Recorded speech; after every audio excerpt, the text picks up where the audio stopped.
আসমান আল্লাহ বানাইছেন কুন ফায়াকুন বইলা, ফেরেশতা আল্লাহ বানাইছেন কুন ফায়াকুন বইলা, জমিন আল্লাহ বানাইছেন কুন ফায়াকুন বইলা। কিন্তু আমারে আপনারে আল্লাহ পাক কুন ফায়াকুন বইলা বানায় নাই। আমাকে আপনাকে যখন আল্লাহ বানাইছে, খালাকতু বিয়াদাইয়া, আল্লাহ বলে আমি আমার নিজের হাত দিয়া বান্দা বান্দিরে বানাইছি। কারণ এই চেহারার মধ্যে এত দামি কপাল, ওই কপাল দিয়া বান্দা আমার কুদরতি কদমে সাজদা দিবে।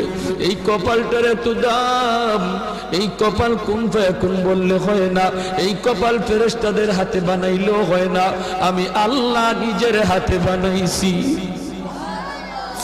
আল্লাহ পাক কই আমি আল্লাহও দেখি জমিনে কেমন অন্যায় হয়, অত্যাচার কেমন জুলুম হয়, জমিনে কেমন অন্যায় হয়, অত্যাচার হয়, কেমন জুলুম